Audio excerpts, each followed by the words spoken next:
They have people that are career employees of each department. Who are they? Each department. Who are that are they? working as part of Who this. are they? There's a small cohort of Trump butt-suckers in the Republican Party who are more vocal than the others. Nancy Mace, Marge Green, and one of those is a shaking chihuahua known as Mike Lawler, who has been a vocal advocate for Trump in this second term. Sort of like how a fox is a vocal advocate for free-range chickens. Give me that.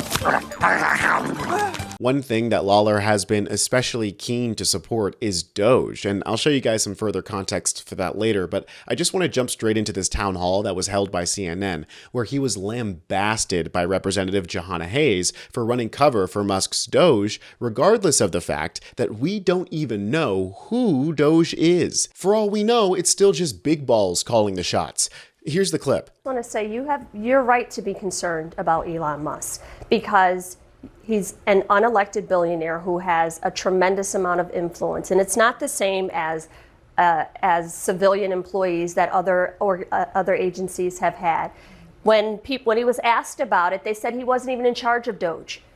They tried to hide the ball. If he is finding all of this waste, fraud, and abuse, come before Congress, lay it out, not through a series of tweets, not through these unverified reports that he's putting out. And it's very peculiar how, at the same time, 7,000 Social Security employees are fired, 6,000 from the Veterans Administration are fired.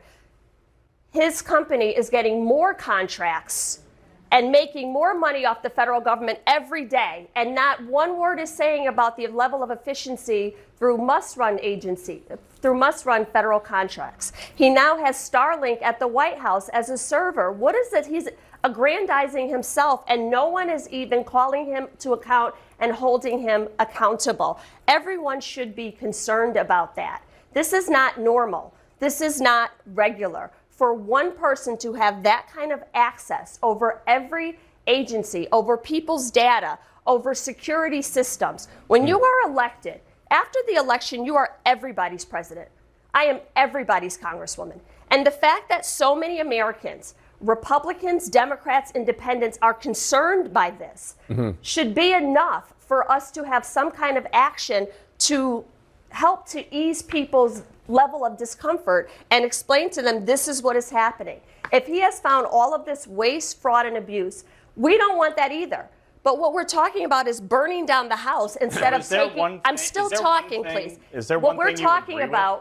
What we're talking about is burning down the house instead of taking out the garbage. There is waste in the federal government. All of us would like to see that go so that we can help the people. One thing of waste. Mr. Lawler, can you please let me finish my? Can you let me finish my conversation? And I'm going to finish. Okay. And I'm going to finish. Find one thing of waste that you So when disagree with. What is your question? Can you identify one thing of waste that they have found that you actually agree with that it should be eliminated? Well, today. I don't know if it was verified or not, but they said that people took advantage of the unemployment system.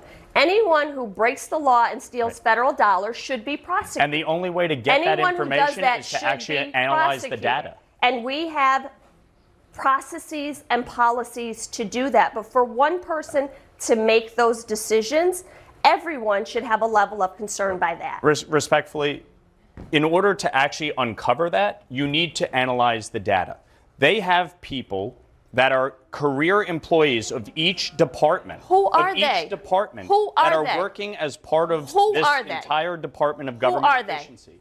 And the bottom line here is this. You're talking about uncovering the fraud. Who are they? What exactly has been uncovered under the Biden administration? They're career employees. Who are they? I know you think this is like some big stunt, but the fact is, who are they? You're talking about career employees that are part of each department that are working with the Department of Government Efficiency to uncover the information. So you say you support the uncovering of the unemployment fraud. Well, how do you think they got that information?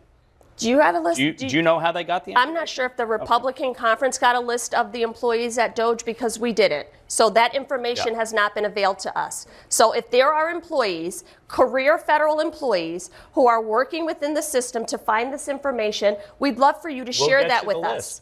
But the bottom line is you should be more concerned about the amount of fraud that has already been uncovered. When you're talking about Small Business Administration giving out $300 million of loans that have not been paid back using Social Security numbers that are fraudulent, that is a problem. And if you don't think that's a problem, please let everybody know. So we are going to squeeze in. Now, Lawler is one of these Republicans that likes to pretend like he's a free thinker, like he's in the middle somewhere, like a true bipartisan. But in reality, he's just been supporting Trump every step along the way. Lawler has long touted himself as one of the most bipartisan members of Congress, but in general, he has offered support for the Trump agenda, including what he called the turbocharged forensic audit by Elon Musk's Department of Government Efficiency, or DOGE. Lawler acknowledged they have been making mistakes, but said he's reached out to the administration. Issues had been addressed. But have those issues really been addressed? I mean, the Republicans like to pretend like Elon has found some semblance of waste, fraud, and abuse, but they can't come up with any evidence for the actual waste, fraud, and abuse.